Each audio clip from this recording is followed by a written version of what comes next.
오늘 누가복음입니다. 누가복음. 데오빌로 각하에게 보내는 편지입니다. 그러니까 이 누가라고 하는 사람은 유대인이 아니고 헬라인이에요. 헬라인이고 또 그의 직업은 의사하고요. 그리고 중요한 것은 이 누가는 예수님의 제자가 아닙니다. 또 누가는 이 성경을 누가복음도 쓰고 사도행전도 썼어요. 그런데 제자가 아니라고요. 직제자가 아니에요. 사도가 아니라고. 그런데 이 누가는 바울의 제자입니다. 바울의 그 선교 2차 선교를 할 때에 같이 동행했던 사람이고요. 그리고 끝까지 로마에 있을 때까지 그 바울을 떠나지 않고 주치 역할을 잘 감당했던 사람입니다. 그런데 이 성경 누가복음, 마태, 마가, 누가, 요한복음 네 개 복음이 있는데 그 네 개 복음서들이 다 유대인들을 향한 유대인들이 쓴 책이에요. 그런데 이 누가복음만큼은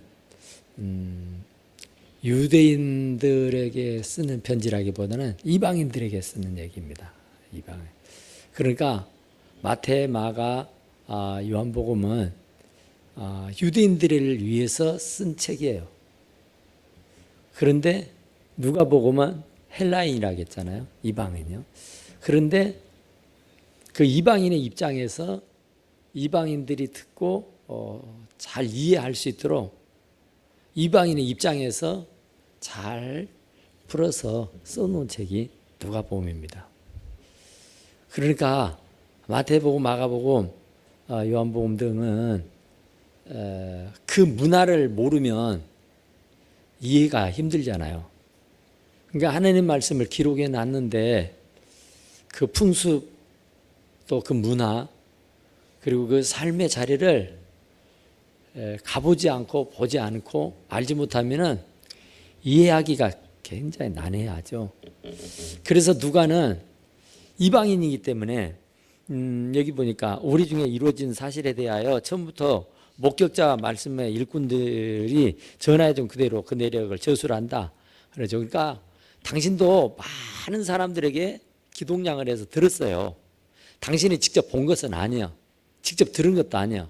그런데 말씀을 전하는 전도자들, 말씀의 사역자들, 또 예수님의 제자들, 뭐 이런 사람들이 침이 마르도록 막 복음을 전해요. 그러니까 이 누가도 굉장히 열심히 듣습니다. 열심히 배우고 또 나름대로 말씀에 대한 연구를 깊이 해요. 그러니까 본인도 그 말씀에 매료가 되고 그 말씀에 아주 그 감동을 받습니다. 그러니까 직접 예수님의 제자가 아니지만은 제자들이 전해주는 말씀을 인터뷰를 통해서라든지 또 그들의 설교를 통해서 본인이 습득을 해요. 그런데 굉장히 감동을 받아요. 굉장한 은혜를 받아요. 그래서 더 확실히, 더 분명히, 그러니까 예수님의 제자들은 직접 예수님을 목격했던 사람이고 그 예수님을 직접 체험했던 사람들이니까 뭐 구구절절 얘기할 수 있잖아요. 그런데 누가는 그런 직접적인 체험이 없어요. 그런데 제3자들을 통해 가지고 예수님의 얘기를 들은데 그 예수님의 얘기들이 구구절절 다 옳고 맞아요. 그런데 이제 누가는 의사잖아요. 의사인데 그 예수님이 병을 고치는 얘기들이 굉장히 많이 나오잖아요. 그러니까 의사는 어떤 전문 분야가 있잖아요. 뭐 이 당시야 뭐 그런 전문 분야가 없이 그냥 되는 대로 다 고치고 그렇게 했겠지만은 오늘날로 보면은 분야가 다 다르잖아요. 그런데 이 누가는 의사였기 때문에 의사의 입장으로 예수님의 말씀을 접근을 합니다. 그런데 신기한 것은 의학을 공부지도 않은 사람, 의술에 대해서 전혀 모르는 예수님이 온갖 질병에 걸린 사람들을 다 고쳐주셨다는 거예요. 그러니까 이 의사의 입장으로 자기가 의학을 공부한 그 의학도로서 그 예수님이 지병을 했던 사건들을 이해하고 납득하기가 쉬웠겠냐고 말이에요. 눈꽃만한 것이라도 험이 있고 티가 있으면 부정하게 되고 그것을 꼬집게 되고 그것을 야단을 했을 거예요. 그러니까 전문가잖아요. 전문인이잖아. 병 고치는 일에 대해서는, 병에 대해서는 이 누가만한 사람이 없다고요. 그런데 예수님이 뭐 안진뱅이도 고치고 눈먼 자라도 고치고 무슨 손 마른 사람도 고치고 무슨 별별 사람, 당신에게 오는 사람 중에 못 고칠 사람이 없었단 말이에요. 그것이 제자들이 전해주는 얘기입니다. 그러니까 의학도로서, 의술을 공부한 사람으로서 그것이 조금이라도 어폐가 있고 무슨 조금이라도 문제되는 바가 있다면 바로 문제를 제시해서 야단을 냈을 거예요. 그런데 그 예수님이 그 수많은 사람들의 병을 고쳐줬다는데도 이 누가 의사는 그에 대해서 가타부타를 안 합니다. 그에 대해서 꼬투리를 못 잡아요. 홈 잡을 것이 없으니까. 그러니까 의사가, 산부인과 의사가 내과, 외과 수술을 할 수는 없잖아요. 그러면 실수도 하게 되고 그러면 문제도 많이 생겨요. 그래서 전문가 입장으로서는 볼 때에 뭐가 잘하고 뭐가 못했는지를 금세 알 수 있다니까요. 그런데 누가는 전문가입니다. 그런데 전문가의 눈으로 봐도 예수님이 수많은 병자들을 고쳤다고 하지만 그것에 대해서 부인할 수도 없고 그것에 대해서 가타부타 말을 할 수가 없었다는 거예요. 왜냐하면 완벽하게 치유가 일어났기 때문에. 그러니까 전무당이 사람 잡더라고 능수능란하지 못하면은 벌벌벌 떨게 될 것이고 또 벌벌벌 떨다 보면은 실수할 것이다고요. 또 고쳤다고 고쳤는데 얼마 가지 못해서 재발해가지고 그보다 더 큰 문제를 일으킬 수가 있다니까요. 그런데 의사의 눈으로 집요하게 집중적으로 연구하고 또 인터뷰해보고 또 요로조리 나름대로 다 살펴봤는데도 험잡을 게 없었어요. 왜냐하면 만병의 의원이셨기 때문에. 그런데 그 예수님은 만병의 의원일 뿐만 아니라 육신을 고쳐주는 의사일 뿐만 아니라 영혼의 병들까지도 다 치유하시는 하나님이신 줄로 믿습니다. 그러니까 전혀 뭐 꼬투리를 찾을래야 찾을 수가 없는 거예요. 그만큼 하나님은, 우리 주님은 완벽하신 분인 줄로 믿습니다. 시세말로 털은 먼지 나지 않을 사람 없잖아요. 아무리 명인이라고 명이라고 해도 털은 실수하죠. 그러니까 뭐 막 소음을 넣어놓고 이번에도 뭐 꼬매버렸다고 하잖아요. 뭐 그런 실수들이 덜 해요. 사람인지라. 근데 의사의 눈으로 볼 때에 예수님은 전혀 흠잡을 것이 없었어요. 완벽, 퍼펙트. 전혀. 참 얼마나 대단하셨으면 그랬을까.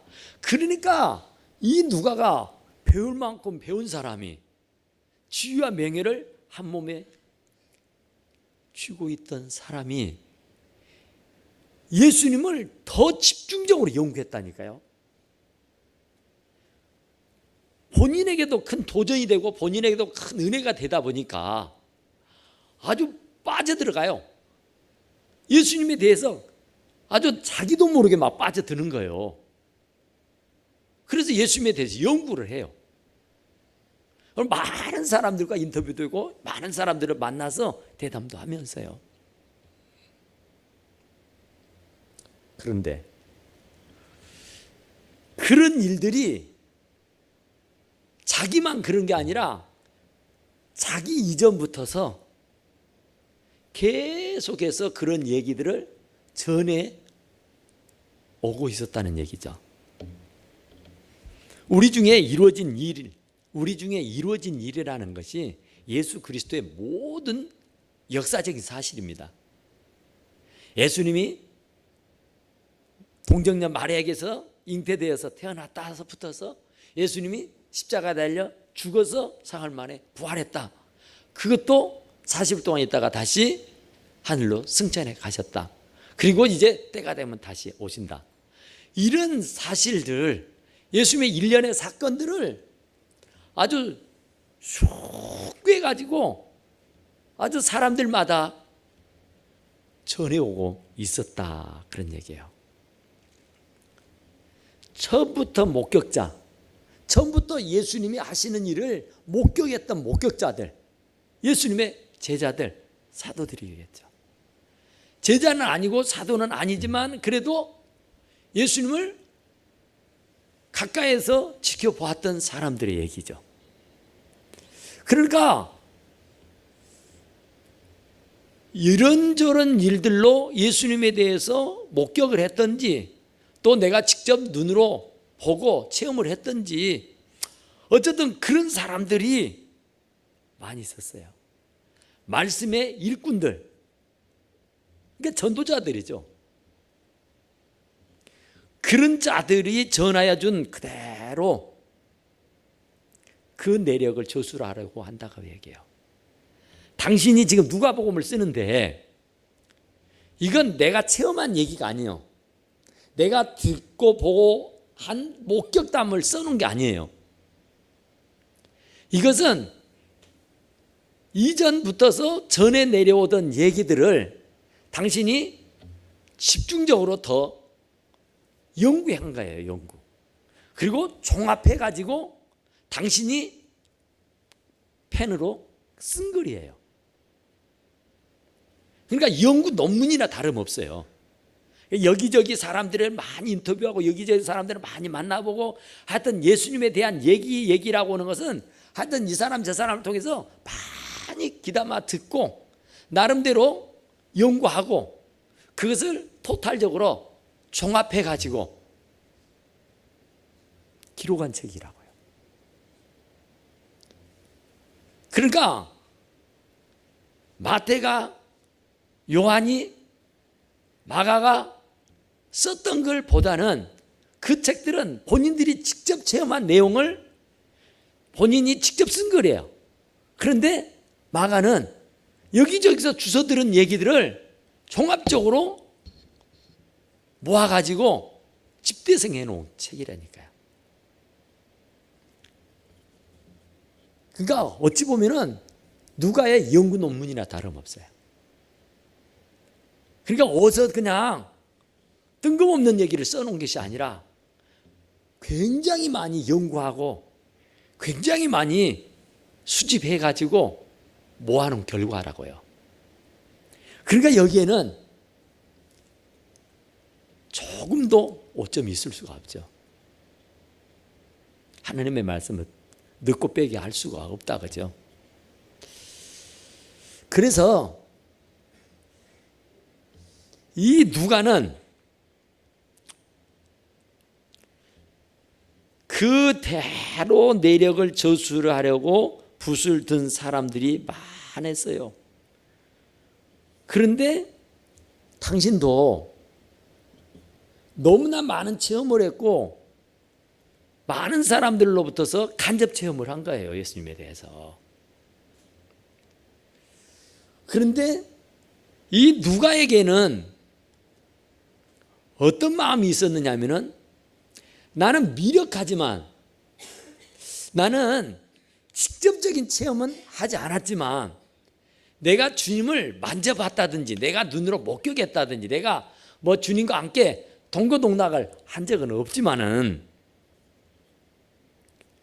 내가 종합적으로 연구 검토해 본 결과 사실이다.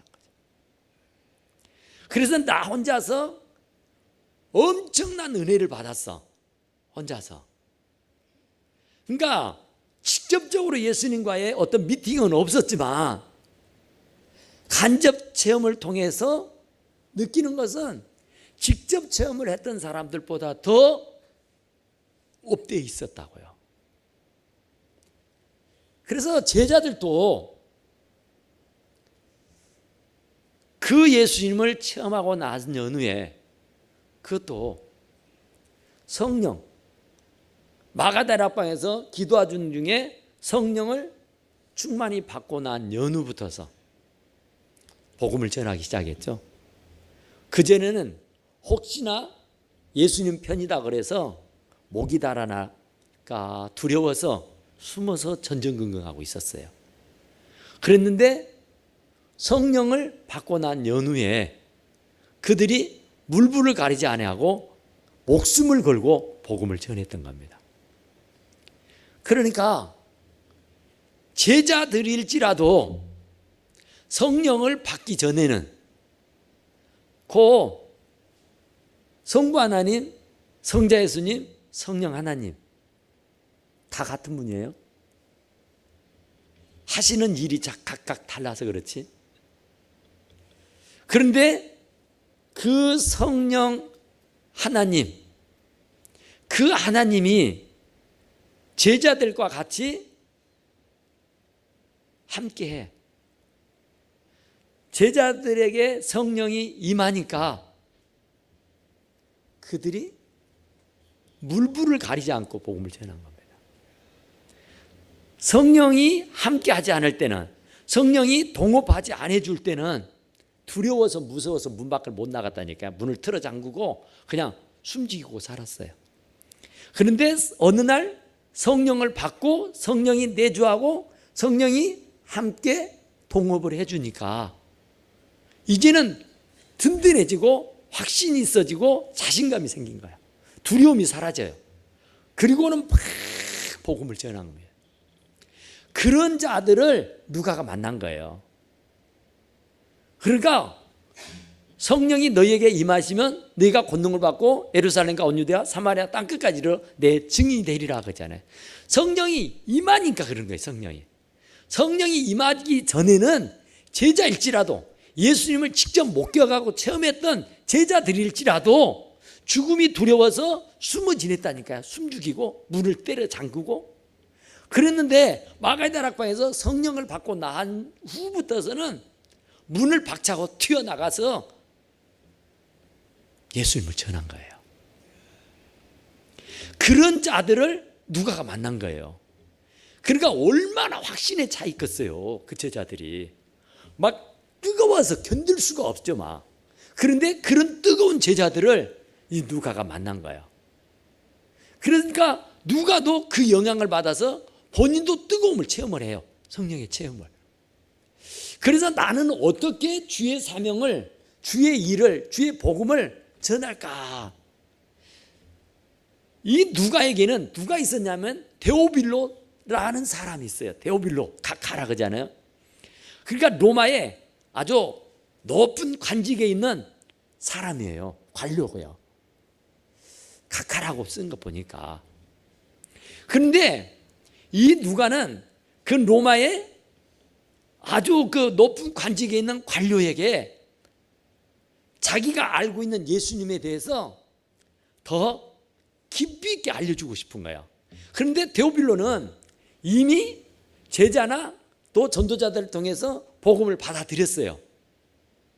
그런데 그 복음을 받아들였는데도 뜨겁지를 않아. 뜨뜻미지근해. 확신이 없어. 그래가지고 좀 냉랭해. 감격이 없어. 은혜가 없어.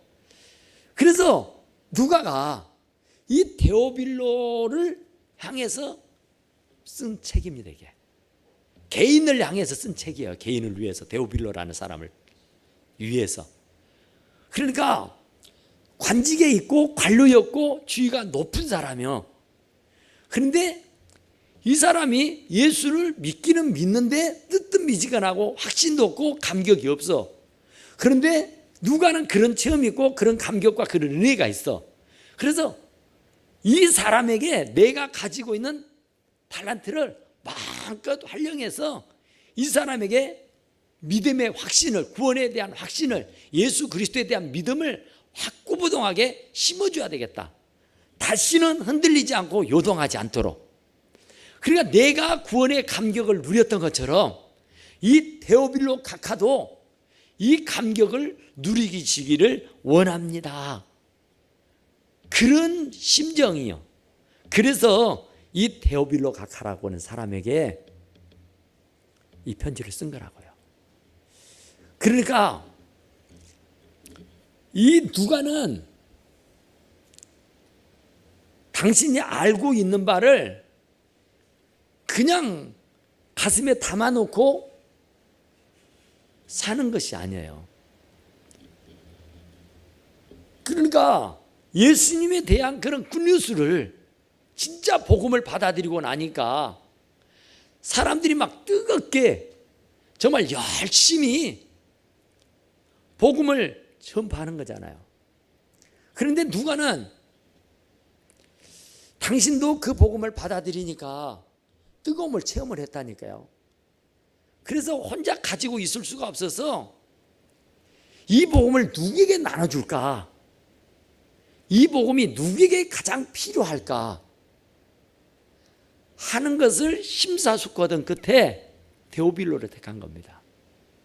그러니까 영향력이 있는 사람, 지위와 권세가 있는 사람을 은혜받게 해놓고 나면 그로 인해서 많은 선한 영향력이 미치게 될 것이니까. 그리고 누가는 의사였으니까 존경받는 사람 아니에요? 신뢰받고 인정받고, 그래도 사람들이 무시할 수 없는 사람이잖아요. 그런데 그런 사람이 직접 친필로 당신의 신앙 고백을 써서 데오빌로 카카에게 보낸 거예요. 그것은 복음에 대한 열정과 복음에 대한 믿음이 확실하게 있었기 때문이야. 그러니까 우리가 어떤 정말 신기한 뉴스, 희소식, 이것은 가슴에 담아둘 수가 없죠. 막 까발리고 얘기하고 싶잖아요. 임금님기는 당나귀 기다고 하는 말을 못하게 하니까 정말 대나무밭에 그 대나무 통에다 입을 대고 외쳤던 것처럼 우리가 알고 있는 사실, 그 내가 믿고 있는 사실을 그냥 담아두고 있다는 것은 진짜 무책임한 일이죠. 그건 아니죠.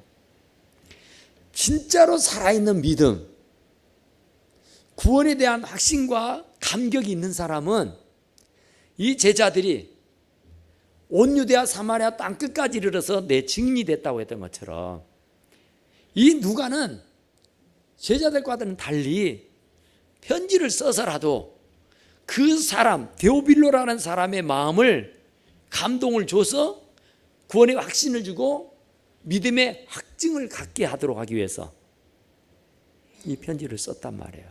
그러니까 그런 수고를 나름대로 했다고 하는 거죠. 그러니까 그 내가 알고 있는 사실을 그냥 묻어두는 거, 그건 아니죠. 탤런트를 줄 때는 남겨오라고 준 겁니다. 땅을 파고 묻어두라고 주는 게 아니에요. 구원의 감격이 있고 구원에 대한 은혜가 있고 믿음에 대한 확신을 가졌다고 하면은 우리는 누구나 할 것 없이 복음을 전해야 됩니다. 또 사도행 1장 8절처럼 성령이 너희에게 임하면, 성령이 안 임하는 사람은 복음을 전할 수가 없어요. 성령의 뜨거운 체험이 있는 사람은 복음을 가지고 전하지 않으면 내 가슴이 불타서 견딜 수 없다고 하죠. 견딜 수가 없어요. 뜨거워서 견딜 수가 없어. 문을 박차고 튀어나가서 이 가슴의 응어리를 풀어야 되죠. 그 응어리를 가슴에 담고 있으면 병 걸려 죽습니다. 그런데 성령을 뜨겁게 받았던 제자들이, 성령을 뜨겁게 체험했던 사람들이 복음을 전하지 않을 수가 없다니까요. 예루살렘은 물론이고 온 유대와 사마리아 땅끝까지 이르러서 복음을 전한다고요. 내 가정부터서 내 지역, 내 고향, 내 나라, 내 민족, 세계, 온 열방들을 향해서 복음을 전할 수밖에 없어요.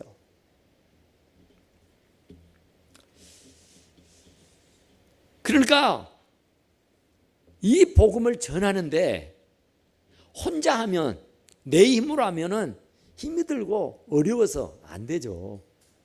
그러니까 제자들도 예수님을 직접 체험했고 예수님과 3년 반을 동거동락하면서 살았다니까. 한솥밥 먹으면서. 그런데 예수님은 체험했지만, 예수님은 뵀지만, 예수님과는 함께 동거동락하는 삶을 살았지만은 성령 하나님, 성령에 대한 체험이 없었어. 그래서 숨어 지냈다니까요. 너나 할 것 없이 다. 목숨이 위태로운 지경에 놓이게 되니까 예수님을 부인하잖아요. 베드로 같은 사람. 수제자라고 하는 베드로. 다른 여자는 예수님을 팔아먹기도 하잖아요. 뭐 기타 모든 제자들이 예수님이 고난당하니까 다 도망가 버렸어요. 누구도 예수님 앞에 서서 변론하고 변호해 주는 사람 하나도 없었습니다. 예수님이 어마어마한 기적을 일으키면서 어마어마한 일들을 행하실 때에 그걸 눈으로 목격하고 그걸 귀로 듣고 손으로 만지고 서로 떡을 떼고 아무쪼록 뭐 정말 생사고락을 같이 했다니까요. 그랬는데 정작 예수님이 어려움에 당하게 되니까 누구 하나도 예수님을 앞에 서서 변호해 주는 사람이 없어요. 그런데 성령을 체험하고 나니까 견딜 수가 없는 거예요. 문을 잠그고 숨어 지내던 사람들이 문을 열고 튀어나가서 복음을 전하게 된 겁니다. 적어도 우리가 알고 있는 예수 그리스도, 우리가 믿는 그 예수 그리스도, 우리가 성령 하나님을 믿고 내가 성령의 체험을 아는 사람이라면 우리는 그 예수님을 어떻게 해서든지 선전해야 됩니다.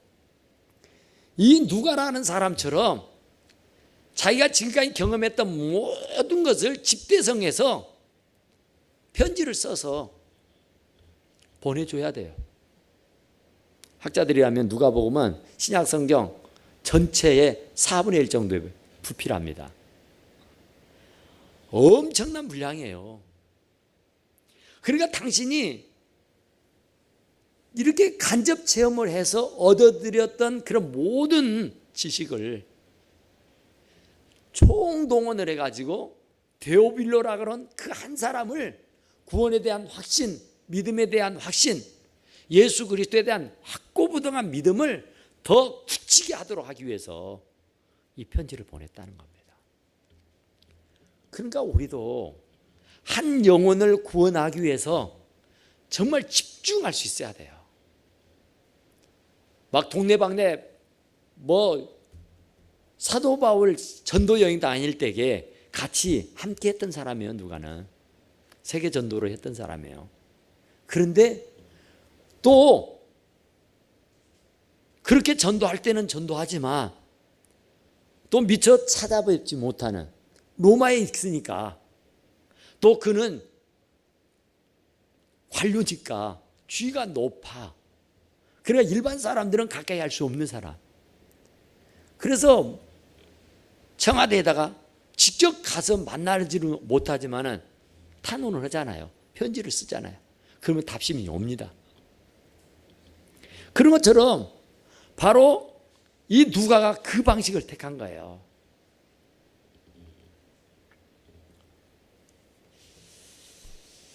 데오빌로 각하에게 차례대로 써 보내는 것이 좋은 줄 알았노니. 이런 성의가 있어야죠. 또 이런 성의를 베풀 수 있는 것은 바로 누가에게 성령의 역사가 임했기 때문입니다. 성령이 아니고서는 할 수 없어요. 사람의 힘으로는, 사람의 능력으로는 한계가 있습니다. 영혼을 사랑하는 마음이 불같이 생겨나지 아니하면은 세계 선교를 어떻게 합니까? 힘들어서 못해요. 그리고 이렇게 많은 분량의 편지를 어떻게 써보낼 수가 있습니까? 그 영혼을 사랑하는 마음이 얼마나 간절했는가. 더 나가서 하나님의 성령의 강권적인 역사가 있었다는 얘기 아니에요. 그러니까 성령이 우리에게 임하지 않으면은 이런 방구의 말도 전할 수 없습니다. 성령이 임해야 권능이 따라와요. 권능이. 복음을 전할 수 있는 권능, 말씀에 대한 확신을 가질 수 있는 그 권능, 누구에게도 주저하지 아니하고 자신 있게 그리스도 예수는 그리스도다고 하는 사실을, 살아계신 하나님의 아들이라고 하는 사실을 주저없이 전할 수 있다고 하는 사실이에요. 그러니까 우리 중에 이루어진 사실에 대해서 처음부터 목격자와 말씀의 일꾼들이 전해 줬다 그러잖아요. 지금까지도 계속 전해 내려오는 겁니다. 하나님의 은혜를 체험한 사람은, 성령이 임하는 사람은 복음을 전하지 않을 수가 없어요. 그러니까 땅끝까지 이르러서 내 증인이 되라고 하는 거예요. 그러니까 성령이 안 임하면은 절대로 입이 벌어지질 않아요. 절대로 내 자식에게도, 내 아내에게도, 내 부모에게도 복음을 전할 수 없다니까요. 그런데 성령의 강권적인 역사가 있게 되면은 예루살렘은 물론이고 온 유대, 이 지역만이 아니라 이 대한민국만 아니라 세계 열방을 향해서도 외칠 수 있는 그런 용기가 생긴다고 하는 사실이에요. 그러니까 우리가 예수님의 제자들은 그냥 막 입술로 전했다 하고, 이 누가라고 하는 사람은 세계를 다니며 복음을 전했다 그래요. 또 그것도 부족해서 데오빌로라고 하는 어떤 쥐관, 관료, 아주 높은 직책에 있는 사람을 은혜를 끼쳐야 되겠다. 그를 변화시키면 그 밑에 부하들이 다 예수 믿을 것 아니냐. 그래서 저 사람에게 확실한 믿음을 불어넣어줘야 되겠다 하는 사명감을 가지고 편지를 쓴 거예요. 그러니까 이 누가복음만이 아니라 사도행전까지도 그 내용이 계속됩니다. 그러니까 한 영혼을 구원해서 하나님의 사람으로 세우기 위해서 얼마나 애를 쓰고 노력했는가. 근데 우리는 속된 말로 거저 먹어보려고 하잖아요. 전혀 어떤 연구도 없고 그런 감격도 없고 또 그런 열심도 없고, 그러면서 어떻게 좀 돼봤으면 하잖아요. 그렇게는 안 되는 겁니다. 수고해야 되고 애를 써야 되고 노력해야 돼요. 하나님은 절대로 불로소득은 인정하지 않습니다. 심는 대로 거두는 거야. 눈물을 흘리며 씨를 뿌려야 기쁨으로 단을 거두고 돌아올 일이지, 아무리 하나님이 함께한다 그래도 씨를 뿌리지 않는 데서는 나는 법이 없다고 했습니다. 내가 눈물을 흘리고 기도해야 아내가 됐든 남편이 됐든 자식이 됐든 형제가 됐든 이웃이 됐든 돌아오는 법이지, 그냥 있어가지고는 누구도 구원할 수 없어요. 하나님이 하시려고 하면 못하게 제자들을 택하고 못하게 그 난리를 피고 다녔어요. 그냥 예수님 혼자 그냥 동네방네 다니고 하시지. 예수님은 혼자 하기보다는 더불어 하기를 원해요. 그래서 각각 사람들에게 권세를 주신 거예요. 병을 고치는 권세, 귀신을 쫓는 권세, 복음을 전할 수 있는 권세를 주신다니까요. 그러니까 당신이 충분히 할 수 있지만은 우리들에게 할 수 있는 능력을 주셔가지고 상급을 주시려는 거예요. 당신이 할 수 없어서 우리들에게 하라고 일감을 떠맡기는 것이 아니라 우리들에게 상급을 주시기 위한 빌미를 제공한 거라니까요. 눈물을 흘리며 씨를 뿌리는 자는 기쁨으로 단을 거두게 되니까 반드시 내가 심는 만큼 거둬요. 많이 심으면 많이 거둘 것이고 적게 심으면 적게 거둘 것이고 이도저도 심지 않으면 절대 못 거둡니다. 그러니까 주님과 복음을 위해서 열과 성을 다 내게 되면은 기쁨으로 단을 거두게 돼요. 이 땅에서뿐만 아니라 하나님 나라에서 사람을 옳은 대로 이끌어오는 사람은 하늘의 별처럼 빛날 것이라 하죠. 하늘의 스타가 된다는 겁니다, 여러분. 이 세상의 스타도 어마어마하잖아요. 그런데 하늘의 스타가 오죽하겠어요. 하늘의 스타가 될 수 있는 유일한 방도는 우리가 사람을 옳은 대로 이끌어오는 겁니다. 편지를 써서든지 애걸복걸을 해서든지 뭐 어떤 방법을 써서라도 그를 건져내와야 되는 거예요. 지옥을 향해서 다른 박질 치고 있는데 내 남편이, 내 아내가 그거 불쌍하잖아요.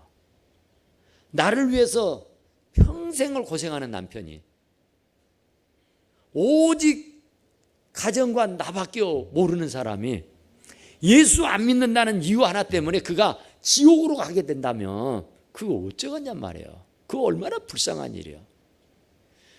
그러니까 그런 사실을 내가 믿고 안다고 하면은 내가 정말로 열과 성을 다해서 정말 내가 할 수 있는 방법을 총동원을 해서 그를 건져내야 할 일인 줄로 믿습니다.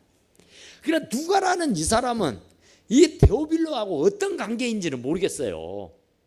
그런데 이 데오빌로라고는 이 한 사람을 건져내기 위해서 이미 건져져 있어요. 그런데 구원에 대한 확신을 주고 더 많은 헌신과 충성을 요하기 위해서 이렇게 많은 시간을 할애하고 이렇게 많은 정력을 쏟고 있다니까요. 그런데 우리는 아내가 어쩌고 남편이 어쩌고 자식이 어쩌고 형제가 어쩌고 이웃이 어쩌고 부모가 어쩌도 정말 그 영혼을 위해서 얼마나 울어봤고 그 영혼을 위해서 얼마나 투자해봤냐고 말해요.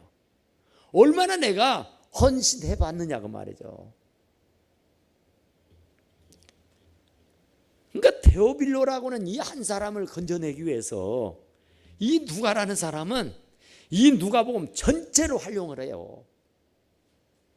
누가복음뿐만 아니라 사도행전까지도 그 내용입니다. 사실 공부하면. 그러니까 그 영혼을 사랑한 마음이 얼마나 간절하면 그러겠어요. 그가 부모도 아니고 형제도 아니고 먼 친척도 아니란 말이에요. 그런데 어떻게 하나님께서 그에게 그런 마음을 주셔가지고 그 데오빌로에게 집중적으로 전도를 하고 있는 거예요. 그렇다고 하면 정말 우리들도 좀 정신을 차려야 되겠지 않겠어요? 무덥다고 막 나태하고 게을러졌잖아요.